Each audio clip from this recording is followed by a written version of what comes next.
नमस्कार। दोपहर समाचार में आपका स्वागत है।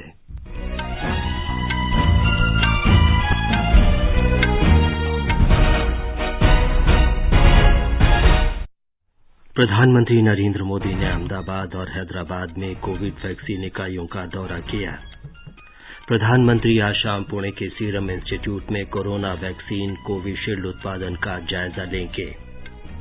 देश में कोविड से ठीक होने की दर 93.68% हुई। जम्मू कश्मीर में जिला विकास परिषद चुनाव के पहले चरण और पंचायत उपचुनाव का मतदान संपन्न और सिडनी में कल दूसरे अंतर्राष्ट्रीय एक दिवसीय क्रिकेट मैच में भारत और ऑस्ट्रेलिया आमने सामने।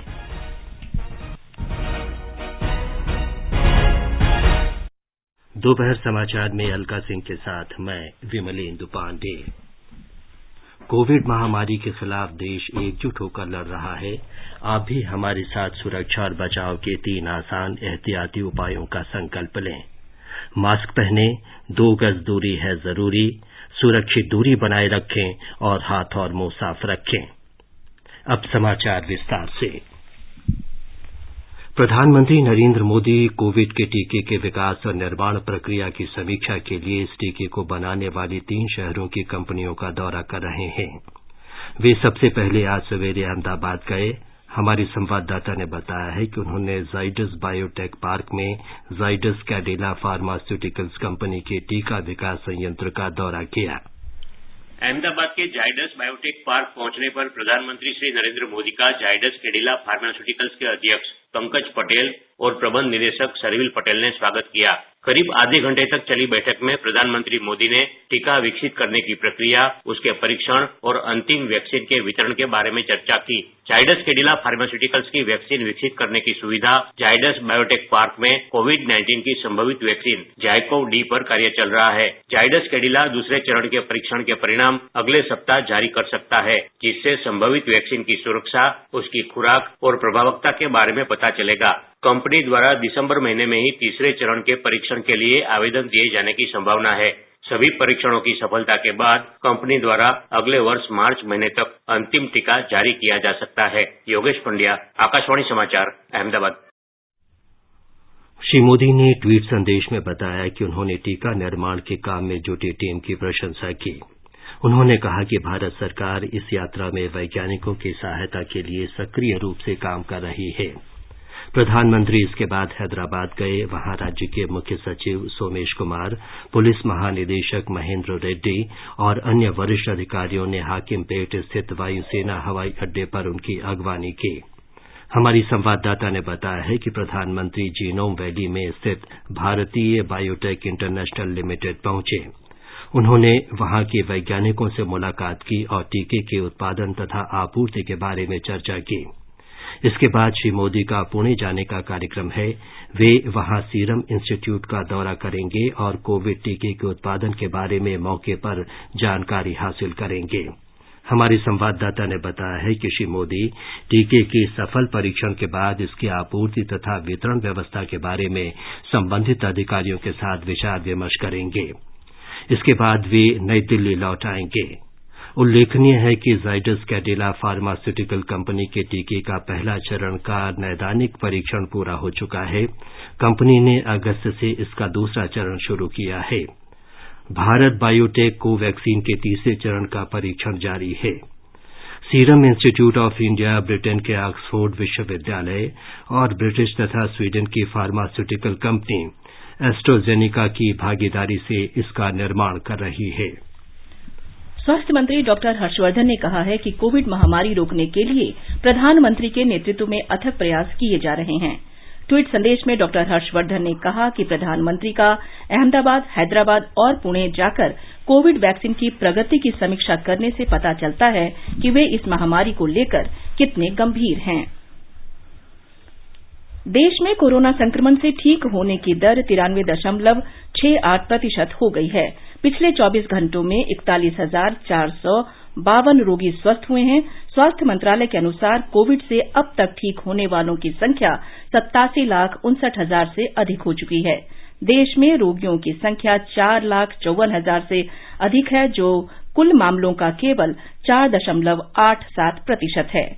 पिछले 24 घंटों में कोविड के 41,322 नए रोगी सामने आए हैं। इन्हें मिलाकर कुल मामलों की संख्या 93,51,000 को पार कर गई है। मंत्रालय ने कहा है कि जांच, उपचार और संपर्क की सरकार की नीति के प्रभावी कार्यान्वयन से स्वस्थ होने की दर बढ़ी है और मृत्यु दर में कमी आई है। देश में कोविड की मृत्यु दर 1.46% है, जो विश्व के अधिकांश देशों की तुलना में बहुत कम है। पिछले 24 घंटों में हुई 485 मौतों को मिलाकर इस महामारी से अब तक 1,36,200 लोगों की मौत हो चुकी है। भारतीय आयुर्विज्ञान अनुसंधान परिषद के अनुसार पिछले 24 घंटों में 11,57,000 से अधिक नमूनों की जांच की गई। अब तक देश में 13,82,00,000 से अधिक नमूनों की जांच की जा चुकी है। दिल्ली में पिछले 24 घंटे के दौरान कोरोना संक्रमण के 5,482 नए रोगी सामने आने के बाद कुल संक्रमित लोगों की संख्या बढ़कर 5,56,000 से अधिक हो चुकी है। दिल्ली सरकार ने कहा है कि अभी तक 5,09,000 से अधिक कोरोना संक्रमित रोगियों का उपचार कराया जा चुका है। पिछले 24 घंटों के दौरान 5,937 रोगी इस संक्रमण से ठीक हो चुके हैं, जबकि 98 लोगों के मरने की सूचना है। मध्य प्रदेश में राज्य सरकार ने स्पष्ट निर्देश दिए हैं कि जिन जिलों में कोरोना संक्रमण अधिक है, वहां संकट प्रबंधन दल की सलाह के अनुसार वैवाहिक आयोजनों में संख्या संबंधी प्रतिबंध लगाया जाए। मुख्यमंत्री शिवराज सिंह चौहान ने वीडियो कॉन्फ्रेंसिंग के माध्यम से कल प्रदेश में कोरोना की स्थिति और व्यवस्थाओं की समीक्षा की। ओडिशा में कोविड से ठीक होने वालों की संख्या बढ़कर 3,09,747 हो चुकी है। कल 908 रोगी इस संक्रमण से मुक्त हुए। पिछले 24 घंटों के दौरान 594 कोविड रोगियों के बढ़ जाने से कुल संक्रमित लोगों की संख्या 3,17,239 हो गई है। तेलंगाना में पिछले 24 घंटों के दौरान 753 नए कोविड रोगियों की पुष्टि हुई है। राज्य में कोविड मामलों की कुल संख्या बढ़कर 2,68,418 हो गई है। मिजोरम में बीते एक दिन में कोविड के 18 नए रोगियों के आने से वहां संक्रमित लोगों की कुल संख्या 3,806 हो गई है। राज्य में संक्रमण से ठीक होने वालों की दर 88.88% है। पिछले 24 घंटों में 15 लोगों के और ठीक होने से अब तक राज्य में 3,367 लोग संक्रमण से उबर चुके हैं। इस समय वहां 434 सक्रिय मामले हैं। अंडमान निकोबार द्वीप समूह में उपचार करा रहे कोविड रोगियों की संख्या घटकर 120 रह गई है। 83% से अधिक रोगी दक्षिणी अंडमान जिले में हैं। अब तक 4,689 मामले सामने आए हैं, जिनमें से 4,508 रोगी ठीक हो चुके हैं। इससे ठीक होने की दर बढ़कर 96.91% हो गई है। केंद्र शासित प्रदेश में अभी तक 61 रोगियों की कोविड से मृत्यु हुई है। हिमाचल प्रदेश में 8 महीने के बाद 1 दिसंबर से मेडिकल कॉलेजों में कक्षाएं फिर से आरंभ होंगी। कोविड के प्रसार को नियंत्रित करने के लिए राज्य के मेडिकल कॉलेजों में शिक्षण गतिविधियां मार्च में स्थगित कर दी गई थीं। राज्य के स्वास्थ्य सचिव अमिताभ अवस्थी ने कहा कि विद्यार्थियों को कक्षा में उपस्थित होने के लिए कोविड-19 नेगेटिव रिपोर्ट साथ लानी होगी। उन्होंने कहा कि शिक्षा सत्र में भाग लेने के विद्यार्थियों को अभिभावकों की लिखित सहमति भी अनिवार्य रूप से देनी होगी। वरिष्ठ चिकित्सा विशेषज्ञ डॉक्टर नरेंद्र सैनी ने आकाशवाणी से बातचीत में कहा है कि कोरोना वायरस संक्रमण से सुरक्षित रहने के लिए आवश्यक है कि सभी एहतियाती उपायों का पालन किया जाए। उन्होंने कहा कि टीका आने के बाद भी लोगों को टीकाकरण की अपनी बारी के लिए सरकार के निर्देशों के अनुसार कदम उठाना चाहिए। हमें ध्यान रखना होगा कि हम लोग संक्रमित ना हो इस बीमारी से, जिसके लिए बार बार कहते हैं कि वैक्सीनेशन जब तक नहीं आता तब तक हमें सोशल डिस्टेंस मेंटेन रखना है, मास्क रखना है, अपने हाथों को बार बार साफ करना है और भीड़ भाड़ की जगहों से दूर रहना है। हमें समझना भी होगा कि एक बारी में इतने सारे वैक्सीनेशन नहीं बन सकते, इसलिए यदि वैक्सीनेशन आ भी जाए तो उसके लिए जो गवर्नमेंट प्रायोरिटी दे उसको हम ध्यान से सुने और उसी के अनुसार हम अपने वैक्सीनेशन का इंतजार करें। आकाशवाणी का समाचार सेवा प्रभाग आज अपने फोन इन कार्यक्रम में हिंदी और अंग्रेजी में कोविड-19 पर विशेष परिचर्चा प्रसारित करेगा। नई दिल्ली स्थित राम मनोहर लोहिया अस्पताल के वरिष्ठ चिकित्सक डॉक्टर A.K. वार्ष्णेय इस चर्चा में भाग लेंगे। श्रोता हमारे टोल फ्री नंबर 1800-115767 पर फोन करके विशेषज्ञ से सीधे सवाल पूछ सकते हैं। इसके अतिरिक्त लैंडलाइन नंबर 01123314444 पर भी सवाल पूछे जा सकते हैं। नंबर एक बार फिर सुन लें, 1800-115767 और 01123314444। Twitter handle @AIR News Alerts पर #AskAIR के जरिए भी सवाल पूछे जा सकते हैं।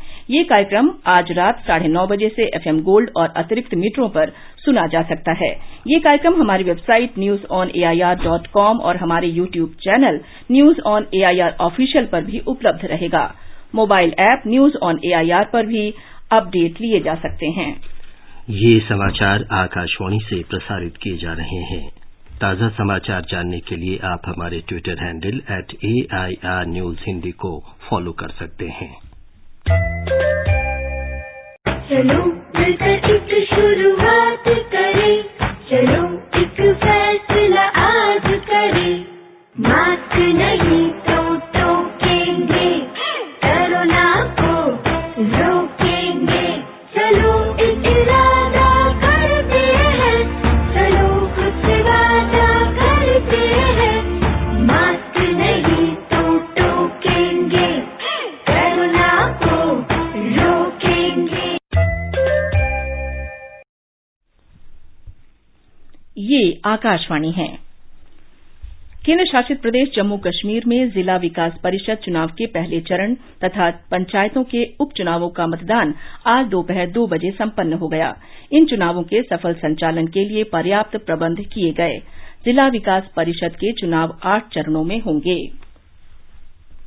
जिला विकास परिषद के चुनाव और पंचायतों के उपचुनाव के बारे में और जानकारी लेने के लिए चलते हैं अपने जम्मू संवाददाता रमेश कुमार रैना के पास। रमेश, जम्मू में आज का मतदान कैसा रहा?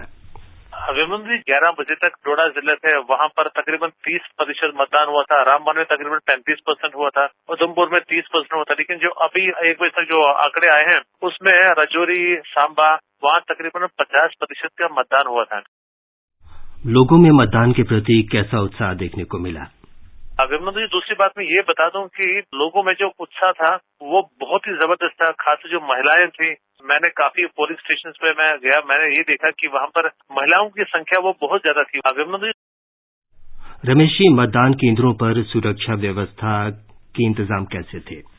और बात हम करेंगे सुरक्षा की, अगर हम बात करेंगे विमलेंदु, तो सुरक्षा के व्यापक प्रबंध किए गए थे यहाँ पर इन इलेक्शंस के लिए। जो इतिहास में जो पहली बार इलेक्शन हो रहे हैं, जम्मू कश्मीर पुलिस के अतिरिक्त यहाँ पर अर्धसैनिक बलों की टुकड़ियों को तैनात किया गया था।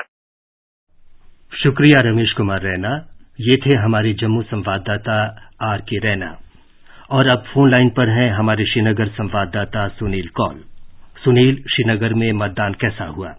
हाँ विमलेंदु, श्रीनगर और घाटी के अन्य क्षेत्रों में पहले चरण का मतदान सुचारू रूप से आज संपन्न हुआ। मतदाता अपने वोट का प्रयोग करने पर काफी उत्साहित दिखाई दिए। बर्फबारी के बावजूद लोगों में कैसा उत्साह देखने को मिला? जी हाँ विमलेंदु, ठंड के बावजूद काफी संख्या में बुजुर्ग लोग और महिलाएं अपने घरों से निकले और वोट के अधिकार का प्रयोग कर रहे थे। सुनील जी, मतदान केंद्रों पर कोविड संबंधी क्या एहतियात उपाय बरते गए? कोविड दिशा निर्देशों का मतदान केंद्रों पर सख्ती से अनुपालन किया गया था। मतदाताओं और मतदान कर्मचारियों ने फेस मास्क और सुरक्षित दूरियों का सख्ती से अनुपालन किया था ताकि चल रहे कोरोना वायरस महामारी के संक्रमण से बचा जा सके। विमलेंदु, धन्यवाद सुनील इस जानकारी के लिए। भारतीय जनता पार्टी ने बिहार से आगामी राज्यसभा उपचुनाव के लिए पार्टी नेता और प्रदेश के पूर्व उप मुख्यमंत्री सुशील कुमार मोदी को उम्मीदवार बनाया है। इस बारे में फैसला भाजपा की केंद्रीय चुनाव समिति ने किया है। महाराष्ट्र के मुख्यमंत्री उद्धव ठाकरे ने कहा है कि महाविकास अघाड़ी गठबंधन के सभी सहयोगी दल मुंबई की स्थानीय निकायों के चुनाव सहित सभी चुनाव मिलकर लड़ेंगे। सत्ताधारी महाविकास अघाड़ी गठबंधन की सरकार का 1 वर्ष पूरा होने के अवसर पर संवाददाताओं से बातचीत में उन्होंने कहा कि सत्ताधारी शिवसेना कांग्रेस और राष्ट्रवादी कांग्रेस पार्टी गठबंधन BMC सहित सभी चुनाव मिलकर लड़ेंगे। श्री ठाकरे ने कहा कि उनकी सरकार स्थिर है। उन्होंने कहा कि गठबंधन में शामिल दलों में सैद्धांतिक मतभेदों के बावजूद राज्य के हित के लिए वे एकजुट हैं। कर्नाटक के मुख्यमंत्री वीएस येदियुरप्पा ने कल बेंगलुरु में राज्य के सांसदों के साथ बैठक में केंद्र सरकार के सहयोग से लागू की जा रही परियोजनाओं की प्रगति पर विचार विमर्श किया। बैठक के दौरान मुख्यमंत्री ने घोषणा की कि वे बेहतर समन्वय और विकास कार्यों की प्रगति सुनिश्चित करने के लिए हर 2 महीने में एक बार राज्य के सांसदों से मिलेंगे। सांसद विकास निधि से सहयोग की मांग करते हुए मुख्यमंत्री ने राज्य के विकास कार्यों के लिए केंद्र सरकार से अधिक सहायता प्राप्त करने के लिए सांसदों से प्रयास करने को कहा। राष्ट्रपति रामनाथ कोविंद ने राष्ट्रपति भवन में आर्मी गार्ड बटालियन के अदला बदली के समारोह का अवलोकन किया। समारोह के दौरान पहली गोरखा राइफल्स की 5वीं बटालियन ने सेरेमोनियल आर्मी गार्ड बटालियन के रूप में अपना 3.5 साल का कार्यकाल पूरा होने पर सिख रेजिमेंट की 6वीं बटालियन को प्रभार सौंपा। केंद्रीय अन्वेषण ब्यूरो सीबीआई ने कोयला माफिया मामले में अपनी जांच के सिलसिले में देश के 4 राज्यों में 40 ठिकानों पर छापे मारे। इनमें से 25 स्थान पश्चिम बंगाल में हैं। सूत्रों ने बताया कि इस अवैध काम का सरगना अनूप माझी पश्चिम बंगाल का रहने वाला है। उसके तथा उसके सहयोगियों के आसनसोल स्थित घर और कार्यालयों में छापेमारी की जा रही है। झारखंड, उत्तर प्रदेश और बिहार में भी इसी तरह की जांच की जा रही है। सीबीआई ने ईस्टर्न कोल फील्ड्स लिमिटेड और रेलवे के अधिकारियों तथा कुछ अन्य लोगों के खिलाफ मामले दर्ज किए हैं। आसनसोल सहित पश्चिम बंगाल के दुर्गापुर, रानीगंज, बिष्णुपुर में भी सीबीआई का तलाशी अभियान जारी है। माझी, जो लाला के नाम से भी जाना जाता है, बंगाल झारखंड सीमा पर कोयला खदानों में अवैध कारोबार में लिप्त था। आयकर विभाग ने इस महीने की शुरुआत में उसे नोटिस जारी किए थे और उसके खिलाफ जांच शुरू कर दी है। प्रवर्तन निदेशालय ने पूर्व आईएएस अधिकारी बाबूलाल अग्रवाल की लगभग 28 करोड़ रुपए की संपत्ति जब्त की है। ये कार्रवाई धन शोधन निवारण अधिनियम 2002 के अंतर्गत की गई है। जब्त की गई संपत्ति में संयंत्र और मशीनरी, बैंक जमा राशि तथा अग्रवाल और उनके परिवार की अचल संपत्ति शामिल है। प्रवर्तन निदेशालय ने छत्तीसगढ़ के भ्रष्टाचार रोधी ब्यूरो द्वारा दर्ज एफआईआर के आधार पर जांच शुरू की थी। ये एफआईआर अग्रवाल और उनके परिवार के सदस्यों द्वारा आय से अधिक संपत्ति जमा करने के मामले में दर्ज की गई थी। प्रवर्तन निदेशालय ने बाबूलाल अग्रवाल को इस महीने की 9 तारीख को गिरफ्तार किया था। वे अगले महीने की 5 तारीख तक न्यायिक हिरासत में हैं। छत्तीसगढ़ में सुरक्षा बलों की डॉग स्क्वाड राज्य में जनजातीय क्षेत्रों में माओवाद विरोधी अभियानों में महत्वपूर्ण भूमिका निभा रहे हैं। छत्तीसगढ़ सशस्त्र बल ने विदेशी नस्ल के कुत्तों का देसी कुत्तों के साथ संकरण कराने के बाद देसी नस्ल की एक विशेष संकर प्रजाति विकसित की है। हमारी संवाददाता की ये रिपोर्ट। छत्तीसगढ़ सशस्त्र बल के भिलाई स्थित केंद्र में बेल्जियम शेफर्ड नस्ल के कुत्तों के साथ क्रॉस ब्रीडिंग करके 24 श्वानों का पहला डॉग स्क्वाड तैयार किया गया है। इन श्वानों को 8 माह का कड़ा प्रशिक्षण दिया गया है। ये न सिर्फ 20 फीट की दूरी से विस्फोटक सूंघ सकते हैं, बल्कि 12 किलोमीटर तक बिना रुके दौड़ भी लेते हैं। इसके अलावा इन्हें पानी में तैरने का भी प्रशिक्षण दिया गया है। इन श्वानों के नाम भी छत्तीसगढ़ी नामों जैसे बुधारू, बिंदु, गेंदू रखे गए हैं। प्रशिक्षण पूरा होने के बाद इस डॉग स्क्वाड को माओवाद प्रभावित इलाकों के अलावा मैदानी इलाकों में भी तैनात किया जा रहा है। सुरक्षा बल के अधिकारियों को पूरा विश्वास है कि माओवादियों के खिलाफ दुर्गम इलाकों में चलाए जाने वाले अभियानों में ये श्वान काफी मददगार साबित होंगे। विकल्प शुक्ला, आकाशवाणी समाचार, रायपुर। भारत और ब्रिटेन ने कोविड और ब्रेक्जिट के बाद के समय में आपसी रिश्तों को और मजबूत बनाने की इच्छा व्यक्त की है। प्रधानमंत्री नरेंद्र मोदी और ब्रिटेन के प्रधानमंत्री बोरिस जॉनसन के बीच कल टेलीफोन पर हुई वार्ता के दौरान दोनों नेताओं ने कोविड से उत्पन्न चुनौतियों से निपटने पर चर्चा की। दोनों नेताओं ने कोविड वैक्सीन के विकास और उत्पादन के क्षेत्र में भारत और ब्रिटेन के बीच महत्वपूर्ण सहयोग की भी समीक्षा की। उन्होंने इस बात पर सहमति जताई कि व्यापार, निवेश, वैज्ञानिक अनुसंधान, रक्षा और सुरक्षा के क्षेत्र में भारत तथा ब्रिटेन के बीच सहयोग की अपार संभावनाएं हैं। दोनों नेताओं ने जलवायु परिवर्तन के क्षेत्र में भारत और ब्रिटेन के बीच आपसी सहयोग पर विशेष जोर दिया और अंतर्राष्ट्रीय सौर संगठन और आपदा के प्रभाव से मुक्त आधारभूत ढांचे के क्षेत्र में सहयोग की भी सराहना की। प्रधानमंत्री नरेंद्र मोदी कल सुबह 11 बजे आकाशवाणी से मन की बात कार्यक्रम में देश और विदेश में लोगों के साथ अपने विचार साझा करेंगे। इसे आकाशवाणी और दूरदर्शन के संपूर्ण नेटवर्क पर प्रसारित किया जाएगा। ये कार्यक्रम आकाशवाणी समाचार की वेबसाइट www.newsonair.com और news on AIR mobile app पर भी सुना जा सकता है। ये आकाशवाणी, डीडी न्यूज, प्रधानमंत्री कार्यालय और सूचना तथा प्रसारण मंत्रालय के यूट्यूब चैनलों पर भी उपलब्ध रहेगा। हिन्दी में कार्यक्रम के प्रसारण के तत्काल बाद आकाशवाणी से इसे क्षेत्रीय भाषाओं में भी प्रसारित किया जाएगा। क्षेत्रीय भाषाओं में इसका अनुवाद शाम 8 बजे फिर से प्रसारित किया जाएगा। प्रधानमंत्री की उनके संसदीय क्षेत्र वाराणसी की सोमवार को होने वाली यात्रा को देखते हुए तैयारियां जोरों पर है। प्रधानमंत्री वाराणसी में देव दीपावली कार्यक्रम में हिस्सा लेंगे और एक जनसभा को संबोधित करेंगे। देव दीपावली में कार्तिक पूर्णिमा के अवसर पर पवित्र नदियों के किनारे बड़ी संख्या में दीप जलाए जाते हैं। मुख्यमंत्री योगी आदित्यनाथ ने कल वाराणसी जाकर देव दीपावली आयोजन की तैयारियों का निरीक्षण किया। प्रधानमंत्री नरेंद्र मोदी ने तमिलनाडु में चक्रवात और भारी वर्षा के बाद की स्थिति पर राज्य के मुख्यमंत्री ईके पलानीसामी से बात की। प्रधानमंत्री कार्यालय ने कल कहा कि राहत और बचाव कार्यों में सहायता देने के लिए केंद्रीय टीमें तमिलनाडु भेजी जा रही हैं। प्रधानमंत्री के राष्ट्रीय आपदा राहत कोष से प्रत्येक मृतक के परिजन को 2.5 लाख रुपए की अनुग्रह राशि दी जाएगी। घायलों को 50,000 रुपए दिए जाएंगे। तमिलनाडु सरकार ने चक्रवात निवार से प्रभावित लोगों को हुए नुकसान के लिए मुआवजे की घोषणा की है। कल रात एक वक्तव्य में मुख्यमंत्री ई पलानीसामी ने बताया कि चक्रवात में मरने वाले 4 व्यक्तियों के परिवारों को 10-10 लाख रुपए की सहायता राशि दी जाएगी। फसलों के बारे में मुख्यमंत्री ने आश्वासन दिया कि नुकसान का जायजा लेने के बाद मुआवजा दिया जाएगा। आंध्र प्रदेश में पिछले 48 घंटों के दौरान कई जिलों में सामान्य से तेज वर्षा हो रही है। इससे धान, तिलहन, फल, दाल और सब्जियों की फसलें प्रभावित हुई हैं। वाहनों के आवागमन पर भी बुरा असर पड़ा है। आंध्र प्रदेश के मुख्यमंत्री वाईएस जगनमोहन रेड्डी आज चक्रवात निवर प्रभावित इलाकों का हवाई सर्वेक्षण करेंगे। पोर्ट ब्लेयर में आज सुबह बारिश हुई और तेज हवाएं चलीं।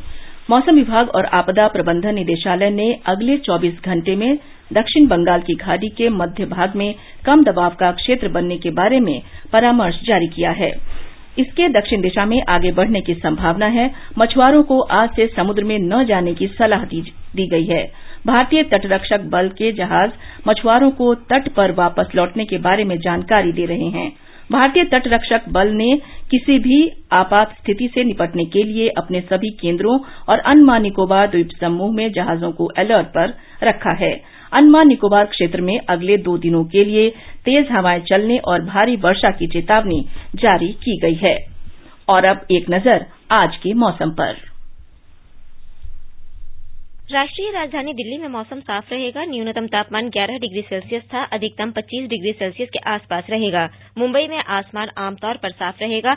न्यूनतम 20 डिग्री सेल्सियस, अधिकतम 34 डिग्री सेल्सियस के आसपास रहने के आसार हैं। चेन्नई में आमतौर पर बादल छाए रहेंगे। न्यूनतम तापमान 19 डिग्री दर्ज किया गया, अधिकतम 30 डिग्री सेल्सियस रहेगा। कोलकाता में आंशिक रूप से बादल छाए रहने की संभावना है। तापमान 19 और 28 डिग्री सेल्सियस के बीच रहेगा। जम्मू में न्यूनतम तापमान 9 डिग्री सेल्सियस दर्ज किया गया, अधिकतम 25 डिग्री के आसपास रहेगा। शहर में दोपहर या शाम को आंशिक रूप से बादल छा सकते हैं। श्रीनगर में आसमान साफ रहा। दोपहर या शाम को आंशिक रूप से बादल छा सकते हैं। तापमान 0 से 2 डिग्री नीचे दर्ज किया गया, अधिकतम लगभग 13 डिग्री रहेगा। लेह में शाम को आंशिक रूप से बादल छाए रहेंगे। न्यूनतम तापमान 0 से 10 डिग्री नीचे दर्ज किया गया, अधिकतम 3 डिग्री रहेगा। गिलगित में आंशिक रूप से बादल छाए रहेंगे। न्यूनतम तापमान 0 से 1 डिग्री नीचे दर्ज किया गया, अधिकतम तापमान 16 डिग्री सेल्सियस रहेगा। मुजफ्फराबाद में साफ आसमान रहेगा। न्यूनतम तापमान 5 डिग्री दर्ज किया गया, अधिकतम 17 डिग्री सेल्सियस रहने की संभावना है। गुवाहाटी में आसमान में धुंध के साथ बादल छाए रहेंगे। न्यूनतम तापमान 16 डिग्री दर्ज किया गया, अधिकतम 28 डिग्री सेल्सियस रहने के आसार हैं।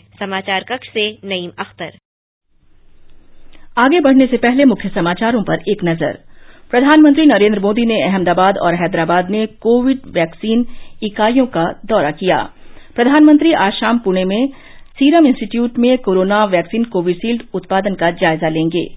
देश में कोविड से ठीक होने की दर 93.68% हुई। जम्मू कश्मीर में जिला विकास परिषद चुनाव के अगले चरण और पंचायत उपचुनावों का मतदान संपन्न और सिडनी में कल दूसरे अंतर्राष्ट्रीय एकदिवसीय क्रिकेट मैच में भारत और ऑस्ट्रेलिया आमने सामने। सरकार ने कहा है कि खरीफ विपणन मौसम में 310 लाख टन से अधिक धान की खरीद की जा चुकी है। ये पिछले वर्ष के मुकाबले 18.78% अधिक है। इसमें से 202 लाख टन से अधिक धान की खरीद पंजाब से ही की गई है, जो कि कुल खरीद का 65.24% है। कृषि मंत्रालय ने कहा है कि पंजाब, हरियाणा, उत्तर प्रदेश, तेलंगाना, उत्तराखंड, तमिलनाडु, चंडीगढ़, जम्मू कश्मीर, केरल, गुजरात, आंध्र प्रदेश, ओडिशा और महाराष्ट्र जैसे राज्यों और केंद्र शासित प्रदेशों में धान की खरीद सुचारू रूप से जारी है। ये समाचार हमारी वेबसाइट newsonair.com/hindi और हमारे mobile app news on AIR पर भी उपलब्ध है।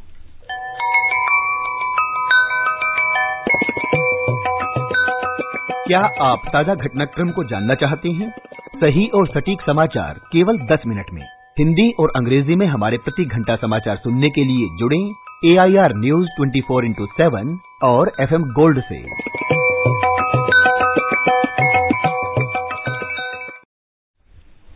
दोपहर समाचार में आपका फिर स्वागत है। भारत और ऑस्ट्रेलिया के बीच 3 एकदिवसीय अंतर्राष्ट्रीय क्रिकेट मैचों की श्रृंखला का दूसरा मैच कल सिडनी में खेला जाएगा। फाइनल बुधवार को होगा। कल पहले मैच में ऑस्ट्रेलिया ने भारत को 66 रन से हरा दिया। ऑस्ट्रेलिया ने टॉस जीतकर पहले बल्लेबाजी करते हुए 50 ओवर में 6 विकेट पर 374 रन बनाए। जवाब में भारतीय टीम 8 विकेट पर 308 रन ही बना सकी। सेना के जवान शहीद यश देशमुख का आज पूरे राजकीय सम्मान के साथ अंतिम संस्कार कर दिया गया।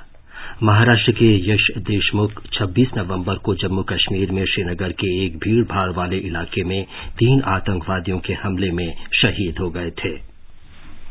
शहीद यश देशमुख का पार्थिव शरीर आज सुबह नासिक से जलगांव जिले के 40गांव तालुका के पिंपल गांव में लाया गया, जिसके बाद पूरा गांव उस धरती के बेटे को अंतिम सम्मान देने में जुट गया, जिसने मातृभूमि की रक्षा करते हुए अपना बहुमूल्य जीवन गंवा दिया। यश सिर्फ 21 साल के थे और 1 साल पहले ही सेना में भर्ती हुए थे।